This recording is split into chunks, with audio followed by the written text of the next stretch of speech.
Bismillahirrahmanirrahim. Assalamu alaikum.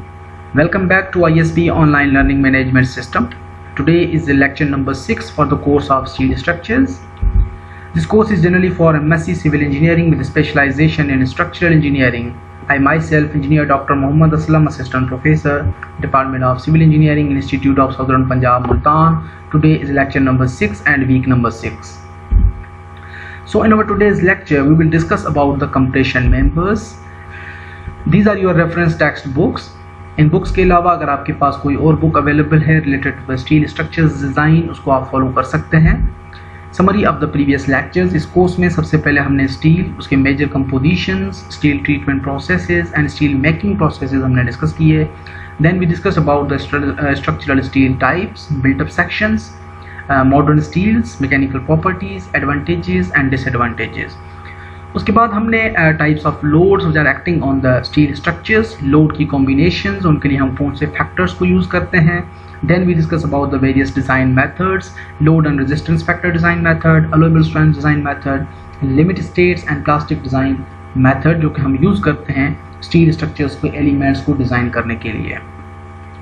And then in our last few classes we discuss about the analysis and design of tension members. हमने कुछ जो steel के sections हैं उनको हमने analyse भी किया एज अंडर टेंशन लोडिंग, और उसके बाद हमने उनको डिज़ाइन भी किया. And then we discuss about the members under stress reversal condition. कि समटाइम्स ऐसा होता है कि कुछ स्ट्रक्चरल एलिमेंट्स ऐसे भी होते हैं जिनके अंदर वाइस वर्सा दोनों forces as a tensile and compressive both act कर रहे होते हैं.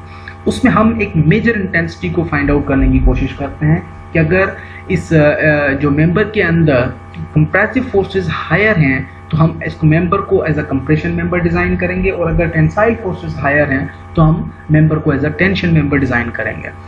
तो ये सारी क्लासेस जो है वो हम सारे लेक्चर्स अपनी डिस्कस कर रहे हैं, सारे टॉपिक्स. सो मज़ीद इन आज के टॉपिक में हम डिस्कस करेंगे कंप्रेशन मेंबर्स के हवाले से कि कंप्रेशन मेंबर्स क्या होते हैं, उसके बाद डिफरेंस क्या है दोनों टेंशन मेंबर और कंप्रेशन मेंबर के दरमियान. Then we will discuss about the concentrically and eccentrically loaded columns. कि concentrically और eccentrically loaded columns के दरमियान जो है वो बेसिकली क्या फ़र्क होता है और किस तरह से लोड जो है वो ट्रांसमिट होते हैं. Then we will go for the instability of columns and unsupported lengths of the columns. So coming back to the topic, what is compression members? In simple words, we can say that those members which are facing compressive forces are considered as a compression members. कि reality के अंदर जो आपके beams हैं या जो plane elements हैं, structural elements जो फ्लेक्चर को ज़्यादातर फेस करने के लिए यूज़ करते हैं, that members basically are considered as a tension members. लेकिन जो वर्टिकल एलिमेंट्स हैं, कॉलम्स हो गए जिनके अंदर इवन इंक्लाइन ब्रेसेस हो गई, तो वो मेंबर्स बेसिकली जो हैं आपके कंप्रेसिव फोर्सेस उस मेंबर के ऊपर एक्ट कर रहे होते हैं, जिसकी वजह से हम इन मेंबर्स को एज अ कॉलम्स भी कंसिडर करते हैं, एज अ कंप्रेशन मेंबर्स भी कंसिडर करते हैं. So the compression members are structural elements that are subjected to axial compressive forces. The load are applied along the longitudinal axis and through the centroid of the member cross section. कि member जो आपका vertical position में है उसके top surface से जो है वो वर्टिकली लॉन्गिट्यूडनल डायरेक्शन के अंदर, लॉन्गिट्यूडनल एक्सिस के अंदर उसके ऊपर लोड अप्लाई हो रहे हैं, और वो लोड जो है वो through the centroid of the section, central region से, सेंटर पॉइंट से, सेंटर ऑफ ग्रेविटी पॉइंट से जो है वो लोड ट्रांसमिट हो रहे हैं उस मेंबर से होते हुए, और मेंबर टू मेंबर जो है वो लोड ट्रांसफ़र हो जाते हैं और to the foundation. So sometimes हम क्या कंसीडर करते हैं कि हमारी इमेजिनरी पर्सपेक्टिव होती है वो ये होती है कि the load which are acting on the columns basically are uniformly distributing into the member. लेकिन इन रियलिटी ऐसा होता नहीं है. इन रियलिटी जो लोड है वो सेंट्रॉइडल एक्सिस से आपका पास अगर नहीं होता, वो समहाउ कुछ डिस्टेंस के ऊपर जो है वो इंटेंसिटी उसकी एक्ट कर रही होती है, सेंट्रॉइड से हट जाता है, उस केस के अंदर एक इसेंट्रिक डिस्टेंस डेवलप होता है, और उस इसेंट्रिक डिस्टेंस की वजह से बेंडिंग्स जनरेट होती हैं, बेंडिंग मूवमेंट्स जनरेट होती हैं, जो कि मेंबर को कोलैप्स करने के चांसेस जो हैं वो वहाँ पे ज़्यादा हो जाते हैं. So there are what is difference between tension and compression members. तो compression members are those members which are facing a compressive stresses, whereas tensile members are those members which are facing a tensile stresses. तो ये तो major definition हो गई. 3 major differences हैं compression और tension members के दरमियान. कि number 1, tensile loads tends to hold member straight while compression loads tends to bend them out of the plane of loads, serious situation is developing. However, this phenomena is known as the buckling of columns or buckling of compression members. Tensile के अंदर क्योंकि हम pulling force apply कर रहे होते हैं, उस pulling force की वजह से जो मेंबर है उसके अंदर अगर थोड़ी सी डिफॉर्मेशन आ गई है, थोड़ी सी बेंडिंग जनरेट हुई है, तो जब आपके टेंसाइल फोर्सेस उसके ऊपर एक्ट कर रहे हैं, उस मेंबर को पुलिंग फोर्स अप्लाई कर रहे हैं, जिसकी वजह से मेंबर स्ट्रेट पोजीशन में आ जाता है। लेकिन जो कंप्रेसिव फोर्सेस हैं, मेंबर को जो कंप्रेशन मेंबर्स हैं उनके अंदर जब कंप्रेसिव फोर्सेस एक्ट कर रहे होते हैं तो वो मेंबर को साइडवर्ड डायरेक्शन के अंदर बेंड करने की कोशिश करते हैं, जिसकी वजह से एक सीरियस सिचुएशन डेवलप होती है। उस सीरियस सिचुएशन को हम बकलिंग कहते हैं, बकलिंग ऑफ कॉलम्स और बकलिंग ऑफ कंप्रेशन मेंबर्स। तो ये थी पहली पॉइंट। दूसरी पॉइंट क्या कहती है, the presence of rivets and bolt holes. हमने लास्ट क्लास में टेंशन सेक्शंस के अंदर डिस्कस किया कि जब आप एक टेंसाइल पुलिंग फोर्स अप्लाई कर रहे हो तो gross area of the section के अंदर जब आप एक जंक्शन या एक जॉइंट डेवलप करते हैं, अगर वो जॉइंट नट बोल्ट सिस्टम का है तो उस केस के अंदर हमने एरिया जो है वो ग्रॉस एरिया के बजाय नेट एरिया हमने कंसीडर किया कि होल्स की वजह से वो सेक्शन जो है वो वीकर हो जाता है, फेल्यूर प्लेन उनका होल्स के दरमियान डेवलप हो रहा होता है।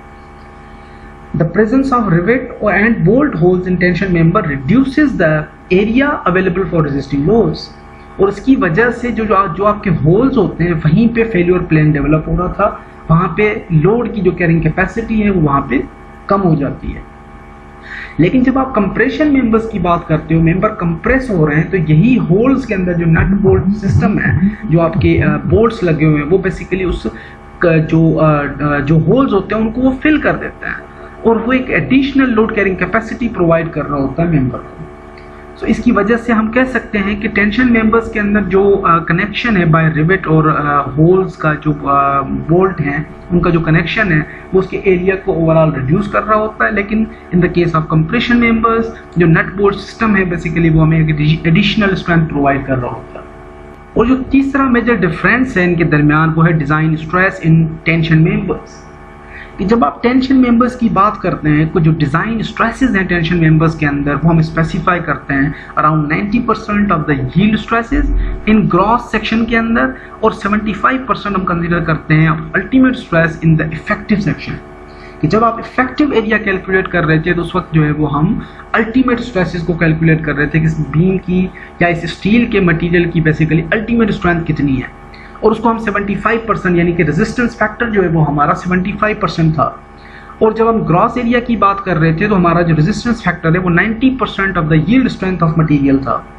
लेकिन जो कंप्रेशन मेंबर्स के अंदर हम अज्यूम करते हैं, हमारे पास जो यील्डिंग स्ट्रेस और जो अल्टीमेट स्ट्रेसेस हैं उनको हम कंसीडर नहीं करते, हम यहाँ पे अज्यूम करते हैं as per required section, as per the properties of the material. तो ये थी तीनों मेजर डिफरेंसेस कि नंबर 1 टेंसाइल मेंबर्स के अंदर टेंशन जनरेट होती है, मेंबर स्ट्रेट हो जाते हैं, कर्व जो है वो जनरेट होता है कंप्रेशन मेंबर के अंदर, मेंबर बेंड हो जाते हैं। सेकेंडली जो है वो टेंशन मेंबर के अंदर जो आप होल्स और बोल्ट्स वगैरह लगाते हैं वो बेसिकली जो है वो सेक्शनल एरिया जो है वहाँ पे रिड्यूस कर देते हैं, एक वीकर जॉइंट सेक्शन बन जाता है जहाँ पे आपका फेल्यूर प्लेन डेवलप होता है। लेकिन कंप्रेशन मेंबर्स के अंदर क्योंकि मेंबर कंप्रेस हो रहे हैं तो जो आपके बोल्ट्स और डायमीटर्स हैं या आपके जो नट बोल्ट सिस्टम है बेसिकली वो आपको एक एडिशनल स्ट्रेंथ प्रोवाइड कर रहा होता है। Third is the stress distribution कि हम टेंशन मेंबर के अंदर 90% of yield stress and 75% of ultimate stress consider कर रहे थे, लेकिन जो कंप्रेशन मेंबर्स के अंदर हमारे पास हम सेक्शंस के डिटेल्स को अज्यूम करते हैं। अब जनरली हमारे पास क्या ऑब्जर्वेशंस हैं कि test on majority of practical columns in real life कि majority of the practical cases के अंदर ये ऑब्जर्व किया गया the column they will fail at axial stresses well below the elastic limit of the column. कि जब आपके column है वो बेसिकली आपके जो एक्सियल स्ट्रेसेस उसके ऊपर एक्ट कर रही हैं, कंप्रेसिव लोड जो एक्ट कर रहे हैं, वो जो बेसिकली कॉलम की जो अपनी एक इलास्टिक पॉइंट है, इलास्टिक पॉइंट यानी कि मटेरियल जो है वो एक डिफॉर्मेशन को रेजिस्ट करता है, उसके बाद मटेरियल जैसे वो लोड रिमूव होते हैं मटेरियल वापस अपनी ओरिजिनल पोजीशन में आ जाता है। लेकिन यहाँ पे कहने का मकसद क्या है कि the majority of the column will fail at axial stresses well below the elastic limit कि मटेरियल जो है वो ज़्यादा लोड कैरी कर सकता है, लेकिन कंप्रेसिव के अंदर मटेरियल की अपनी जो कॉलम्स की अपनी जो स्ट्रेंथ है वो बहुत ही कम होती है या वो बहुत ही कम बियर करता है because of their tendency to buckle. क्योंकि वर्टिकल मेंबर है उसके अंदर जैसे आपने टॉप से लोड अप्लाई किया, उसके साइड के अंदर जो है वो डिफ्लेक्शन जनरेट हुई और किसी भी वक्त जो मेंबर है वो आपका बकल कर सकता है, which is a sudden lateral bending due to the critical compressive forces.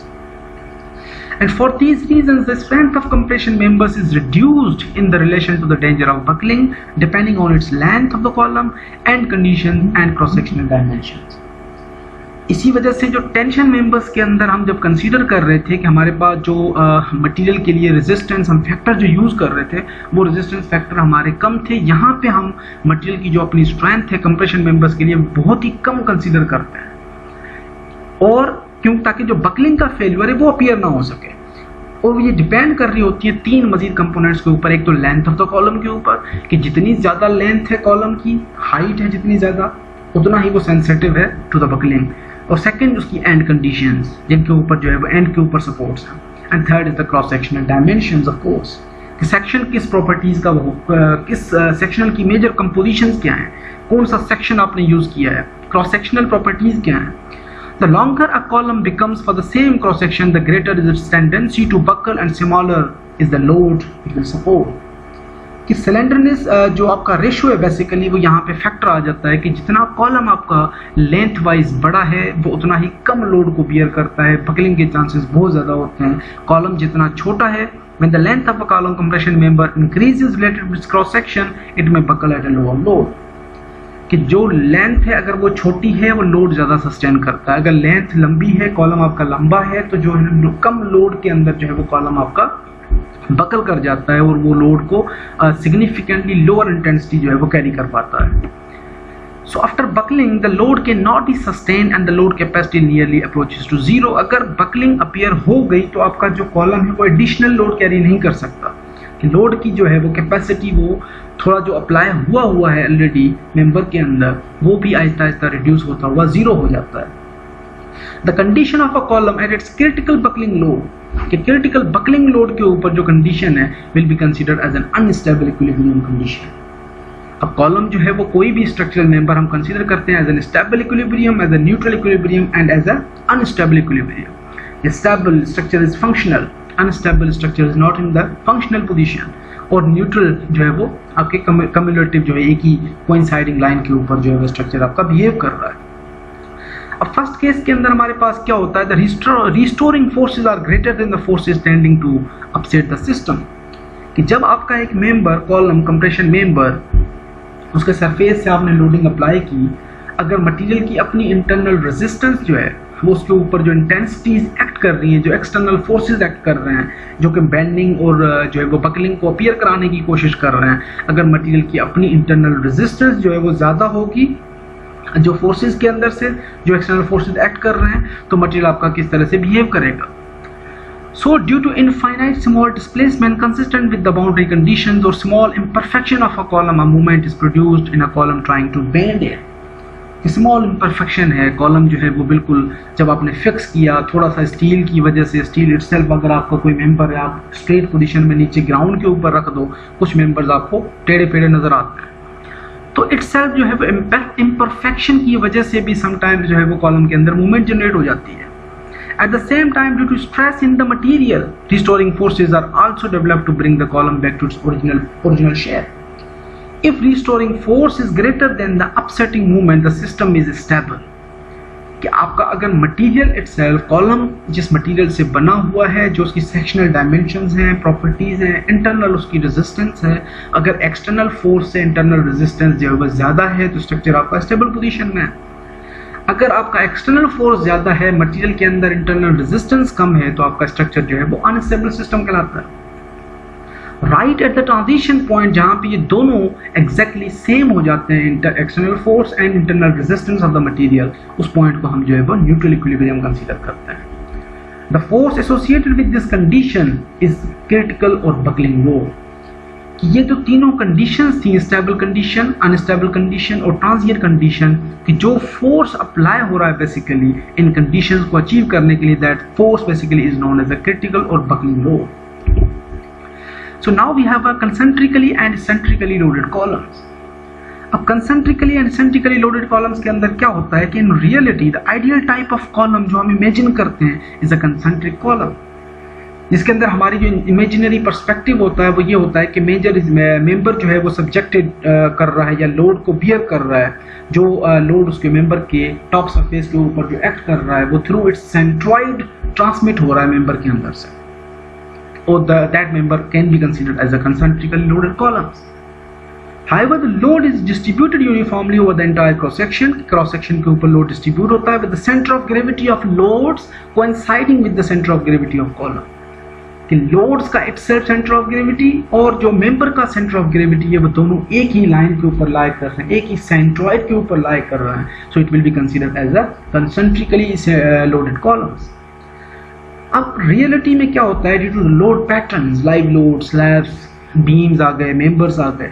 अब इंटीरियर कॉलम के अंदर जो है वो due to load patterns, the live load on the slabs and beams may not be concentrically transferred into the interior columns.